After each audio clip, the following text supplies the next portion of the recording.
একটি দানব হঠাৎ করে টয়লেট থেকে উঠে এসে দরজা ভেঙে বেরিয়ে পড়ল। এই দৃশ্য দেখে ছোট ছাত্রছাত্রীরা ভয়ে আতঙ্কিত হয়ে পালাতে শুরু করল। শক্তিশালী পুরুষটি তার বান্ধবীকে আগে চলে যেতে বলল। পুরো শরীরে পেশিযুক্ত টিকটিকি মানুষকে দেখে পুরুষটি বিন্দুমাত্র ভয় না পেয়ে সরাসরি তার দিকে ছুটে গেল। এক ঝটকায় টিকটিকি মানুষকে ফেলে দিল এবং দ্রুত তার উপর ঝাঁপিয়ে পড়ল তার উপর আক্রমণ চালানোর জন্য। কিন্তু টিকটিকি মানুষ তাকে সরাসরি টেনে নামিয়ে নিল।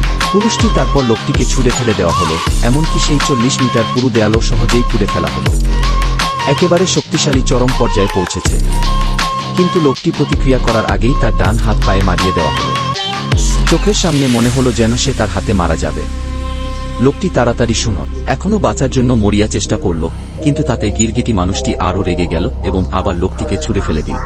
তারপর গিরগিটি মানুষটি একটি রাসায়নিক দ্রবণ তৈরি করে সরাসরি ভিতরে ছুঁড়ে দিল।